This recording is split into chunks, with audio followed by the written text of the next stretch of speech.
Hola, buenas tardes a todos y a todas. Bienvenidos a un nuevo programa de Hablemos de Salud, un espacio de promoción y prevención de enfermedades para la población de nuestro país, realizado por el Departamento de Salud Digital de la Subsecretaría de Reasistenciales del Ministerio de Salud. Mi nombre es Eva Guzmán y en esta ocasión hablaremos de un tema muy relevante para la salud de todos, tal como lo hemos visto en noticieros o matinales. Hoy abordaremos el uso seguro de medicamentos a propósito de múltiples ciertos reportajes, noticias respecto de la venta y el uso indiscriminado de fármacos, que incluso cierto, pueden llegar a comprarse en algunas ferias libres de nuestro país. Es por ello que hoy nos acompaña el químico farmacéutico Héctor Torres, quien es presidente de la Sociedad Chilena de Farmacovigilancia y del Comité de la Sociedad Civil del Instituto de Salud Pública. Héctor es diplomado en farmacovigilancia, como en sistemas de logística y almacenamiento, y en más de sus 12 años de trayectoria ha participado en la elaboración de diversas guías clínicas y recomendaciones para el Ministerio de Salud, donde participa, ¿cierto?, como un asesor externo en la materia. Así es que, Héctor, muchas gracias por estar con nosotros hoy día, por acompañarnos y poder hablar de este tema, ¿cierto?, que siempre es relevante, como lo decíamos al principio, siempre lo vemos, lo escuchamos, y que muchas veces, ¿cierto?, este uso indiscriminado de los fármacos. Así es que gracias por estar acompañarnos hoy día y también, ¿cierto?, responder algunas preguntas, algunas inquietudes que quizás muchos de nosotros y también aquellos que se van a conectar puedan tener. Así es que te damos la más cordial bienvenida y antes de comenzar ya esta conversación con Héctor, les recuerdo a los que nos acompañan a través del Zoom, ¿cierto?, que si hay alguna duda, también tenemos habilitado el chat para que ustedes puedan consultar con Héctor algún tema en especial. Así es que, Héctor, si me escuchas bien. Sí, sí, muchas gracias por la invitación. Perfecto, yo te escucho muy bien también. Bueno, Héctor, para contextualizar esta conversación cierto, ir de lleno a lo que nos convoca, cuéntanos cómo podemos reconocer hoy día nosotros una reacción adversa a algún medicamento que muchas veces no hemos consumido o podemos también consumir de forma habitual. Mire, como en general, una reacción adversa al medicamento va a ser una reacción que muchas veces se conoce como también efectos secundarios. O sea, tomamos un medicamento para un uso, no sé, por ejemplo, para el mareo, ¿ya? Y este medicamento, que sabemos que es para el mareo, nos trata el mareo, pero al mismo tiempo nos puede producir otros efectos. Es aquí donde yo digo, mayormente, el diagnóstico muchas veces y siempre lo va a hacer un médico, pero nosotros en casa, no teniendo estos conocimientos, al empezar a tomar un tratamiento también notamos que nos sentimos distintos. O sea, que nos da más sueño, que nos produce un mareo al pararnos. O sea, todos estos efectos, vamos a hablar como secundario al efecto que deseamos tener, va a estar relacionado como una sospecha, y esa es la palabra, sospecha de reacción adversa a medicamentos. Ahora, esta sospecha reacción a medicamento puede ser muy variada. Puede ser desde algo muy leve o muy sencillo, como hasta algo muy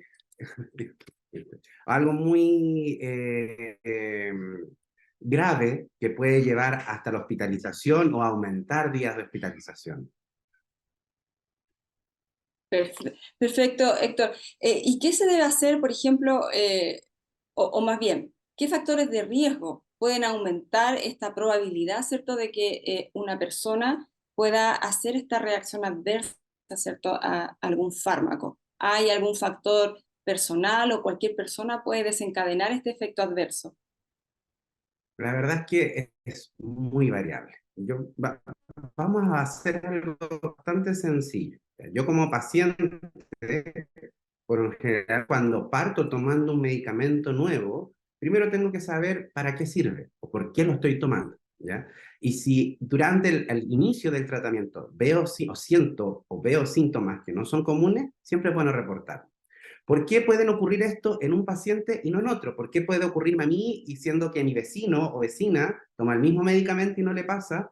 Es porque ahí están los factores como muy individuales. Factores genéticos, por ejemplo, puede ser de que mi madre es diabética, mi padre es hipertenso, entonces ya tengo una preponderancia, una predisposición a tener algunas sintomatologías por sobre alguien que no tiene familiares con esas patologías. El factor genético en eso, o la herencia, por eso es bueno siempre cuando uno va al médico, a la enfermera, a cualquier profesional de la salud, indicar qué patologías han tenido mis familiares más directos o más cercanos. Otro factor también, aparte del genético, es la alimentación. Ya también nos pasa de que a veces tenemos un medicamento que hace y que está muy bien, tiene la calidad, cumple todo. Pero el gran problema es que tomamos una hierbita, no sé, la hierba de San Juan o la hierba de manzanilla. A mí me gusta tomar mucho el té de manzanilla, pero interaccionan con muchos medicamentos. Y no tan solo las hierbas, también algunos alimentos. Tomar alimentos altos en grasa afecta la absorción de medicamentos. Algunas verduras, ¿ya? O algunas frutas como el pomelo también interaccionan con los medicamentos. Entonces, es muy importante no tan solo preocuparse del medicamento propiamente tal, sino que ver todo el entorno. O sea, eso significa ver e indicar cómo me estoy alimentando, indicar qué consumo, si tengo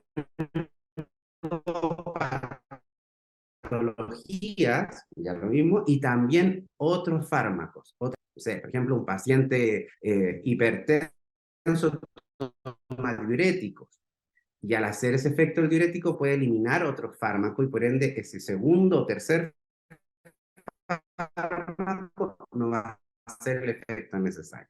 Y claramente, si no es una reacción adversa al medicamento o no hacer el efecto que necesita. Perfecto. Los chilenos somos en general bien buenos para tomar agüitas, hierbitas, entonces es muy importante, ¿cierto?, recalcar también ese aspecto que es parte, ¿cierto?, muchas veces de la alimentación de todas las personas. Eh, Héctor, ¿a qué se debe o qué se debe hacer en caso de sufrir o que yo estoy sospechando de que estoy haciendo una reacción adversa a algún fármaco? ¿Cuál es la primera acción que debo hacer yo frente a esta situación? Mira, yo creo que lo más sencillo primero es si estoy en un grupo familiar o alguien cercano, comentarlo, ya dar una alerta, ya a mis cercanos. Oye, mire, por ejemplo, me pasa que con mi madre me dice, empecé a tomar este medicamento y me mareo mucho. Entonces, yo puedo estar atento si en algún minuto mi madre se cae, por ejemplo, o pierde el equilibrio. El segundo paso es informar a los profesionales de la salud. O sea, cuando yo vaya a un control médico, informarlo. ¿Sabe qué? Empecé a tomar este medicamento y me produce diarrea. Empecé a tomar este medicamento y siento que me mareé el primer día y llegué a caerme. Esos efectos son los importantes. Entonces, es importante que informe a los cercanos, a los profesionales de la salud y por último, tendría que, o sea, disculpe la palabra, y por último, tendría que, ahora ya tengo las herramientas para notificar. Es algo histórico, pero el Instituto de Salud Pública, y después lo vamos a mencionar, es el ente a quien notificamos. Y yo como persona, desde el año pasado, o sea, estamos hablando desde noviembre del 2022, ¿ya? Yo puedo notificar como paciente o como cuidador. Yo soy el hijo y yo voy a notificar lo que le pasó a mi mamá o a mi papá. Entonces, entro a la página del Instituto de Salud Pública, al sistema SBI, sospecha, como dice la palabra, sospecha de reacción adversa a medicamentos. No necesito tener exámenes que confirmen esa sintomatología o una patología. Es una sospecha. Y esto ayuda enormemente a la salud pública, porque si yo notifico hoy, otro familiar notifica, mi vecino, y así, y a nivel país, todos notificamos algo que quizás consideremos muy leve, el instituto va a tomar las alertas y va a poder tomar acciones. Importante punto ese que tal vez es muy conocido para la gente, ¿cierto? Que no es del ámbito de la salud, ¿no? La notificación. Eh, en relación al uso seguro, ¿cierto? Que tienen los fármacos, Héctor, y lo que comentábamos al principio, esto de la venta en las ferias libres, que es un tema, ¿cierto? Que ha ido creciendo en el último tiempo. ¿Qué riesgo podría tener para las personas este tipo de prácticas, comprar estos fármacos que muchas veces puede ser tentador porque es más económico, ¿cierto? Pero que no sabemos si efectivamente es el fármaco o están las condiciones que debe estar. ¿Cuáles son hoy día los riesgos que se podrían, digamos, adquirir en estas prácticas? Mira, yo creo que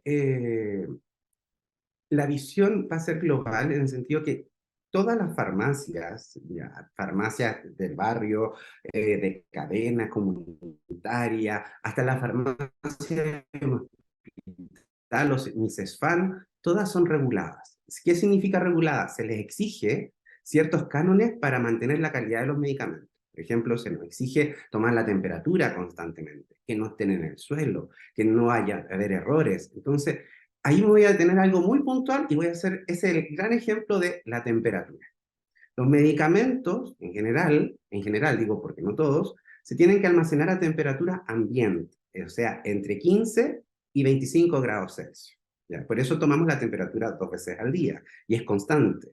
¿Por qué? Porque aseguramos que los medicamentos, si están a mucha temperatura por mucho tiempo, por ejemplo, si los guardamos en el vehículo, en el verano podemos llegar a 50 grados Celsius y eso va a hacer que el medicamento pierda su efecto y no tan solo que pierda su efecto, también puede hacer un efecto que sea nocivo para mi salud. Y imagínense ahora, con este ejemplo del vehículo y la alta temperatura, imagínense ustedes en una feria libre, donde vemos que los medicamentos están al sol todo el tiempo, las cremas están al sol, las cremas tópicas, entonces esos productos claramente me pueden hacer daño. Yo no puedo asegurar la calidad ni la seguridad de esos medicamentos. Y junto a eso, obviamente también está otro factor que Chile, yo destaco mucho nuestra Agencia Nacional de Regulación internacionalmente, porque tiene grandes exigencias y eso nos da la seguridad. Entonces, al momento de tener esta seguridad, por ejemplo, Chile tiene productos que lamentablemente llegan a Chile desde afuera, productos falsificados. Entonces, esos productos que están en la feria tampoco yo puedo asegurar que los fabricó un laboratorio.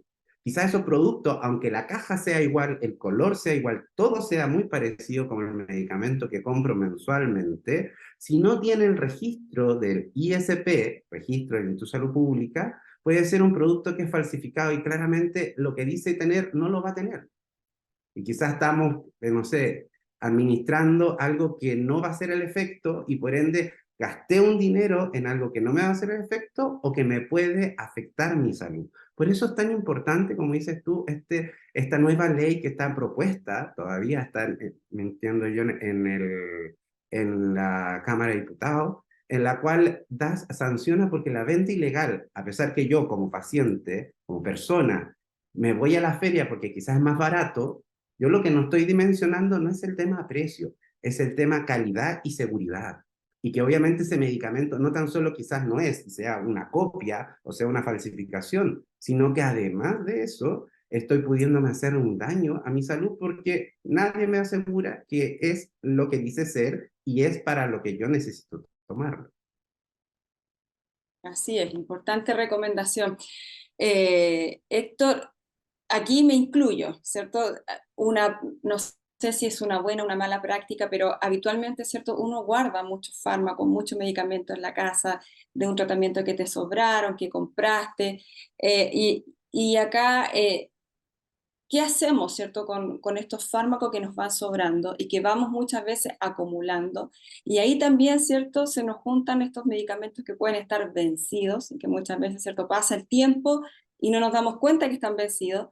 Y como tú mencionabas también, no solo cuando hablamos de fármacos, muchas veces las personas piensan que hablamos solamente a lo mejor de la pastilla que se toma, de la cápsula, sino que ahí también entran las cremas, muchas veces, cierto, farmacológicas y que guardamos muchas veces y pensamos que son eternas. ¿Cómo se debe manejar este stock o sobrestock que uno tiene en su casa? Y además, ¿cierto? ¿Cómo, cierto, podemos manejar el tema del vencimiento de los fármacos y cuáles son los riesgos de consumir fármacos que estén vencidos o cremas que ya ya, ¿cierto? Pasaron su fecha de caducidad? Ahí hay varias preguntas. La verdad es que las vamos a ir dividiendo por tramos. Si me falta alguna o no la menciono, por favor, recuérdamela, ¿ya? Primero vamos a partir con un ejercicio muy, muy importante y espero que quienes nos estén escuchando, tengo un botiquín en casa.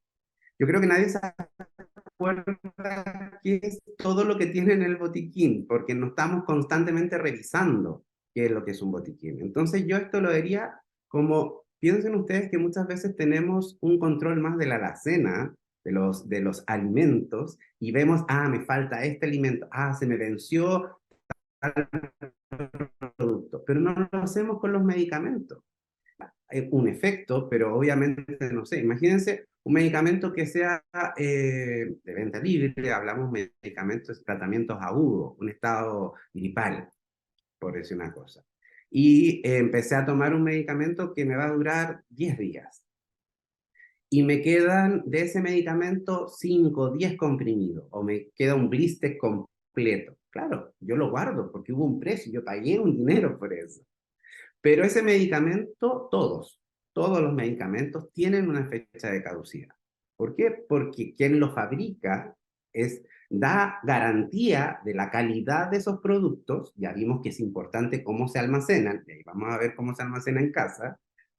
Pero al tener esa fecha, yo digo, hasta esta fecha, el producto sí o sí le va a hacer el efecto al cual usted para el cual se lo está tomando.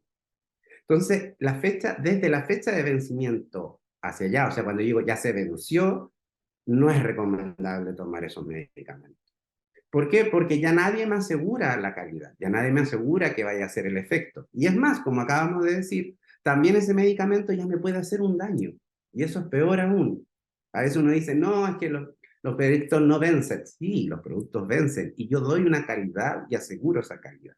Pero si ya pasó la fecha de vencimiento, la verdad es que lo mejor es eliminar. El primer ejercicio es revisar su... Quizás hemos trabajado con agrupaciones de pacientes, en los cuales los pacientes en el botiquín ponen una lista de todos los medicamentos que toman, ¿ya? Y saben qué es lo que tienen, al igual que en la alacena, saben qué es lo que tienen en ese botiquín. Y le ponen la fecha de vencimiento, porque hay que reconocer, las fechas son muy pequeñas. Entonces, un adulto mayor, pídale ayuda, si es posible, a algún familiar, a algún vecino, a alguien que le ayude para poder identificar y en letras grandes, tener el nombre del medicamento, para qué sirve o para qué lo está tomando, porque hay muchos que sirven para muchas cosas, pero usted lo está tomando para un efecto puntual, ¿ya? Y además de eso, ponerle la fecha de vencimiento.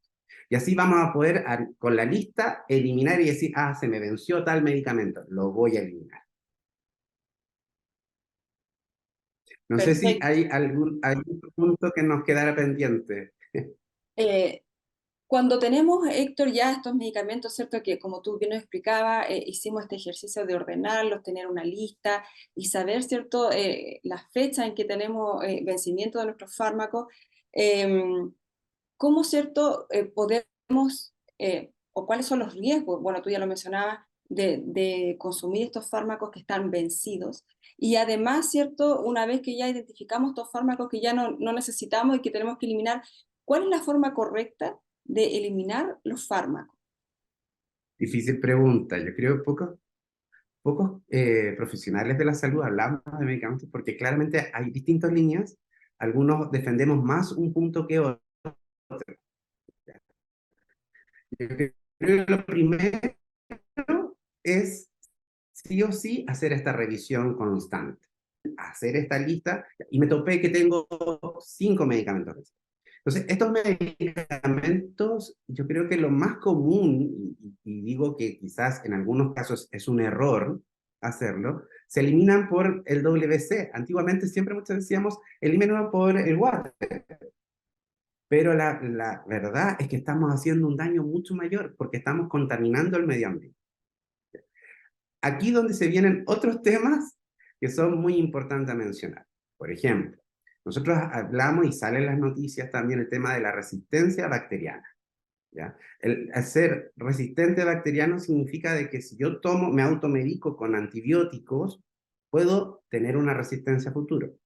Pero de la misma forma, yo hice un tratamiento, me sobraron comprimidos antibióticos o un corticoide o productos oncológicos también, en los cuales no es llegar y botar en la cañería, porque esa cañería va a servir para un regadío, y ese regadío va a llegar a frutas, verduras, en donde ese medicamento va a generar, en cierta forma, que cuando consumamos los alimentos generemos una resistencia también. Entonces, estamos contaminando el medio ambiente al botarlos algunos medicamentos principalmente por el WC. Entonces, hay que saber bien qué medicamentos se puedan botar por el WC y cuáles no. Y ahí es donde es importante preguntarle a un profesional de la salud. Yo creo que no es llegar y decir una decisión, ay, este que me da palmareo, lo voy a botar por... No, mejor preguntémosle a un profesional de la salud antes de eliminarlo por esa vía.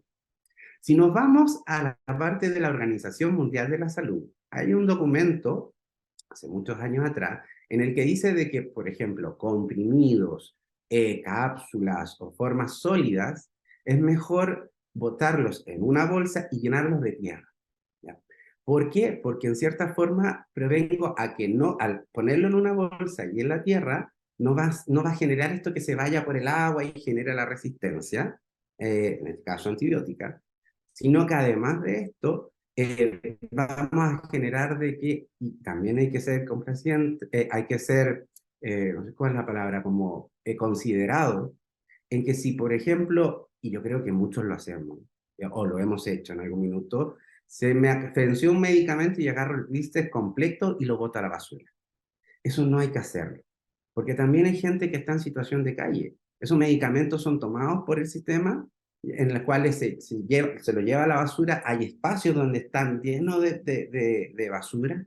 Imagínense la persona que no sabe de salud, que no sabe de medicamentos, ve un medicamento y lo va a tomar. Entonces, si lo ve en un blister, si lo ve con algo que yo pueda llegar y tomar, lo va a tomar igual. Y estoy haciendo que esa persona quizás se está intoxicando porque yo llegué y boté los blisters al basurero, en la bolsita en donde todos botamos nuestra basura. Y eso es lo que también tenemos que prevenir. Entonces hay que ser muy responsables en el tema de la eliminación de medicamentos. Quizás algunos profesionales prefieren esto de botarlo en el WC, pero hay que tener la consideración de la contaminación, de la ecofarmacovigilancia, que vendría siendo cómo nos contaminamos o cómo contaminamos a otros en este sistema cuando van por los regadíos, o esto de botar en bolsas con tierra, en las cuales ya la persona no va a tomar un comprimido que está lleno de tierra, no se lo va a tomar. Entonces, prevenimos también eso y prevenimos el no contaminar la sal. Muy interesante recomendación. Héctor, ¿qué se le puede recomendar, cierto, en general a las personas para informarse sobre el uso seguro de los medicamentos? Y aquí también, cierto, entra quizás el tema de la automedicación. De muchas veces tenemos grupos, los mencionadas, que son de libre venta y que muchas veces se consumen, digamos, sin ninguna conciencia. Entonces, ¿cuáles son las principales recomendaciones frente a estos temas?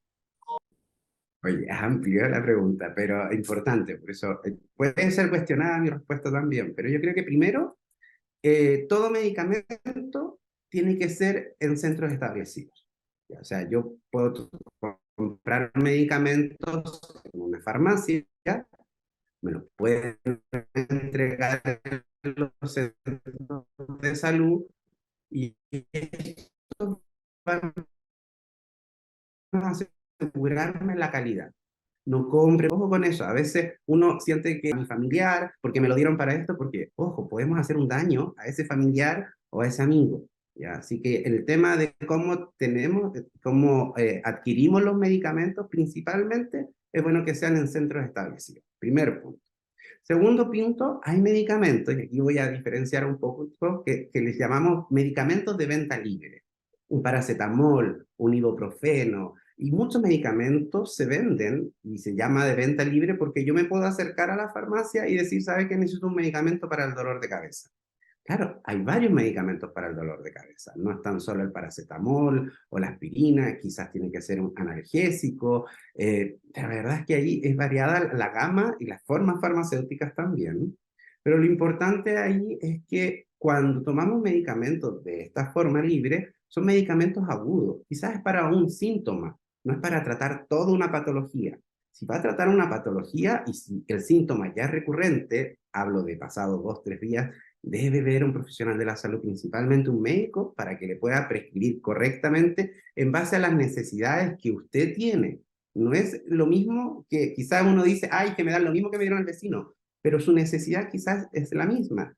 tiene la genética, que tiene factores que hay que evaluar, tiene patologías que hay que evaluar, entonces tiene que ser un profesional de la salud, como en Chile, que está determinado para la prescripción. Ojo, siempre hablamos del médico, también los odontólogos prescriben, también los matronas y los matrones prescriben. Entonces, si prescriben es porque tienen todos los conocimientos para poder hacer esta función. Junto con esta prescripción, ya, de cómo adquirirlo, ¿cierto? Ahora tenemos los diferentes temas de las recetas. Son una receta retenida también por algo, se hace retenida. Es para cuidar la salud pública, para que no hayan adicciones, para que no haya un mal uso o un uso indebido de los medicamentos. Por eso hay medicamentos que se piden principalmente recetas. Y por último, ¿quién nos regula en todos estos factores? ¿O cómo yo me puedo informar? Yo siempre he dicho, os recomiendo, el Instituto de Salud Pública tiene unos videos educativos muy buenos, que recomienda, por ejemplo, cómo almacenar los medicamentos. Ya, los medicamentos, si quieres después hacer, más cómo almacenar los medicamentos en casa. Pero el Instituto de Salud Pública da esta información, las sociedades científicas sin fines de lucro como la nuestra, la base o la columna es el folleto informativo al paciente. Todo medicamento, principalmente cuando compramos un medicamento en la farmacia, ¿cierto? Viene en un envase, en una cajita, nosotros le decimos envase secundario.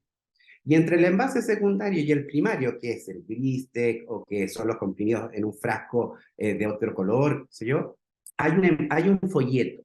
En ese folleto, que es el folleto para el paciente, es donde está toda la información que nosotros necesitamos saber.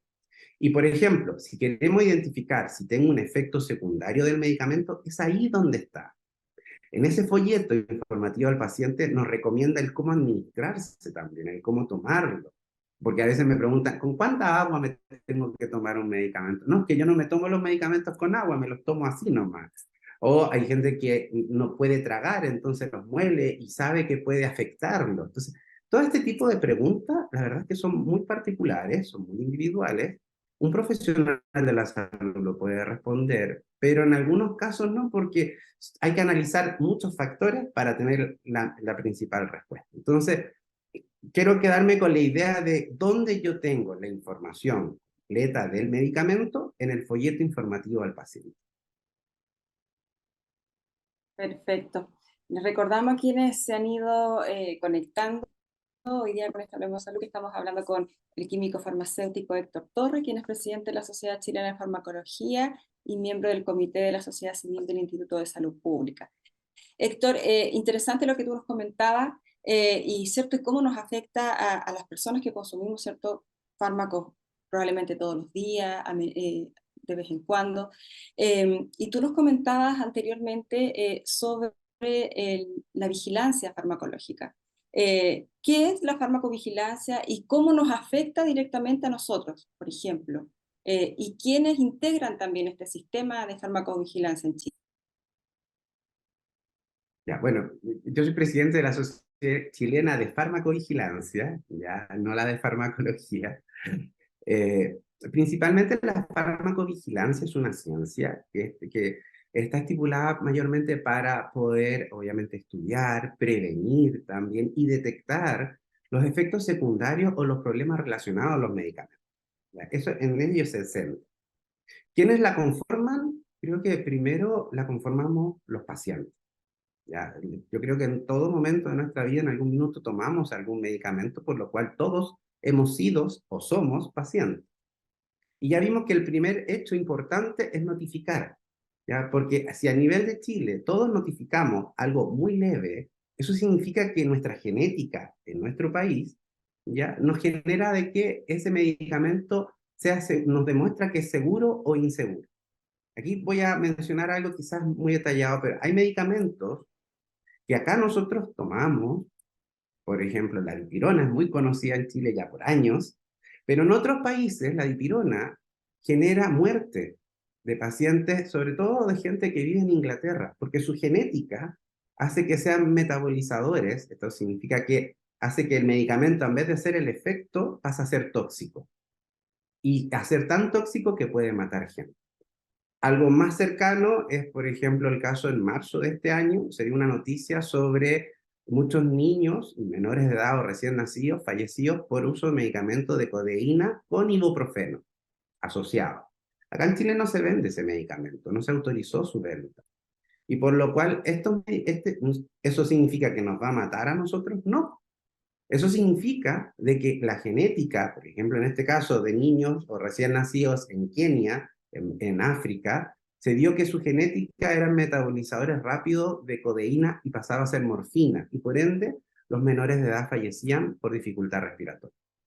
Te das cuenta que algo, pero esta situación, estas alertas nacionales e internacionales, es en base a cómo nosotros notificamos. O sea, es importante que nosotros notifiquemos todas nuestras randes de leves, moderadas a graves, para que así el Instituto de Salud Pública, como nuestro ente rector, pueda tomar una decisión y pueda decir, mira, ¿sabes qué?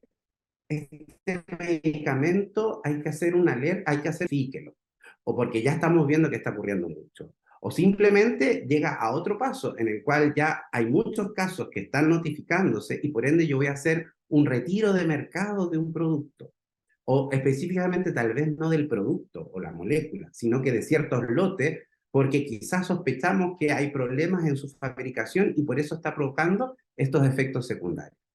Entonces, todos aquí aportamos en esta notificación. El primero que aporta, y vuelvo a reiterar y agradezco el esfuerzo que se hace en salud pública para que primero los pacientes notifiquemos. Hasta antes de noviembre del 2022 dependíamos que fuera un profesional de la salud el que notificara. Pero claramente, de repente, entre los tiempos, los tiempos de atención no nos daba tanta abasto de poder notificar. Entonces, hoy día como paciente me empodero y yo notifico. Y al profesional de la salud yo les hago el llamado a que por favor, notifiquen, informen los pacientes cuando ustedes detectan un efecto secundario o informen al encargado de farmacovigilancia. Y estas notificaciones lo que van a permitir es dar una visión global para que todos los chilenos estemos seguros, para que se tomen las acciones necesarias para que no afecte a más personas. O sea, yo siempre les digo en mis charlas con agrupaciones de pacientes, piensen no tan solo en notificar por usted, piensen en notificar por un familiar. Quizás hoy día yo sufrí una caída, pero si yo no notifico, mi vecina no notifica o otra persona no notifica, el Instituto de Salud Pública no va a estar a ojos cerrados, no va a poder tomar una decisión y quizá en el día de mañana le va a pasar a un familiar cercano, a alguien que realmente le hizo más daño de lo que a mí me pasó porque yo no notifiqué. Seamos Así es. empáticos, ayudemos.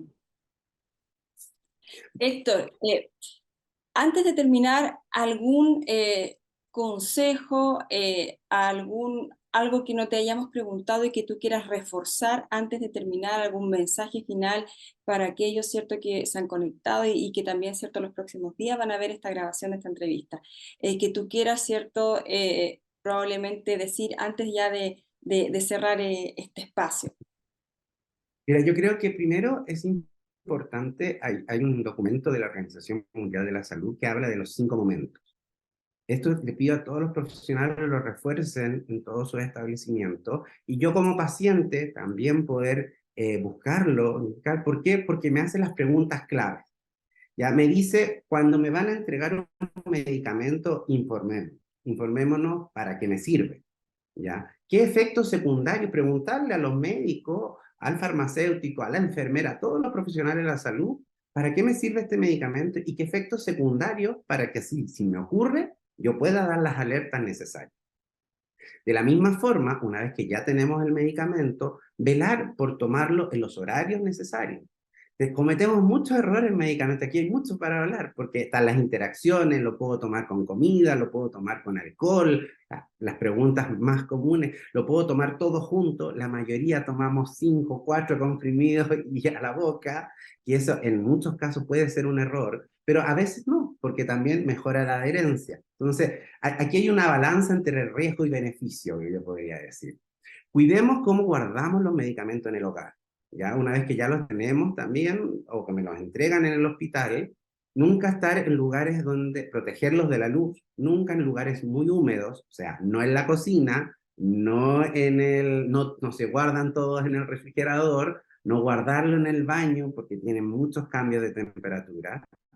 Si un producto se guarda refrigerado, no ponerlo en la puerta del refrigerador porque también tiene muchos cambios de temperatura. Y claramente no al acceso, cuidar, a veces me dicen, ¿dónde? En el closet, en una cómoda, que no esté al alcance de los niños ni de nuestras mascotas, porque también nuestras mascotas a veces se intoxican por nuestros propios medicamentos. Y ya ven que el tema de cómo guardarlo es vital.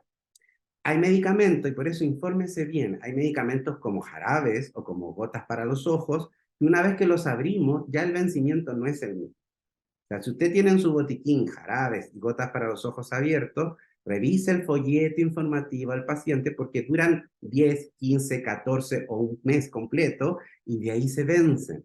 Ya no mantiene esa fecha de fabricación. Y por ende, pregunte siempre cómo guardar mis medicamentos, ese es un tema muy vital, comprarlo o adquirirlo en lugares establecidos, y la notificación es vital. Algo que me faltó, que en la farmacovigilancia, aparte del paciente y el profesional de la salud que notifica al ISP, el ISP ya vimos, en tu salud pública, tiene que tomar acciones en base a todas estas notificaciones. Y de la misma forma, también, esta información va a Uppsala Monitor Center, que es el centro mundial de la Organización Mundial de la Salud, donde llegan todas las notificaciones y se pueden evaluar y genera informes, y ahí yo invito a los profesionales de salud a que revisen los informes que da la Organización Mundial de la Salud, en donde están todos los reportes mundiales destacados de efectos secundarios. Perfecto, Héctor. Queremos agradecerte por acompañarnos hoy día y haber hablado de este tema tan importante, ¿cierto? Y siempre atingente como es el uso de los fármacos, el buen uso de los fármacos. Así es que a nombre de todo el Departamento de Salud Digital te damos las gracias por acompañarnos hoy, por este tiempo, ¿cierto?, que nos has dedicado para poder conversar sobre este tema. Agradecemos también a todos a quienes se han conectado y también a quienes, ¿cierto?, los próximos días van a poder ver esta entrevista con Héctor a través, ¿cierto?, de las redes sociales y el canal de YouTube de Hospital Digital. Así que los dejamos invitados para que puedan en los próximos días ver esta entrevista a través de todas nuestras redes sociales y que nos puedan seguir también ahí y conozcan todos nuestros contenidos. Así es que, Héctor, muchas gracias por acompañarnos, por hablar sobre este tema. Así es que nos veremos en una próxima oportunidad. Así que muchas gracias y que tengan una muy buena tarde. Muchas gracias por la invitación, muchas gracias por crear conversación sobre medicamentos y el uso seguro. Creo que hay muchos temas para poder abordar. Ojalá nos puedan dejar inscritos en sus preguntas o cuando ya se suba también generar más preguntas para que así podamos saber cuáles son los temas más atingentes para uno como paciente en el hogar, qué es lo que no más nos ocurre y que pudiéramos quizás hablar más en detalle de alguno de ellos. Perfecto, muchas gracias, Héctor. Así que gracias por tu colaboración y por esta conversación. Así que tengas una excelente tarde.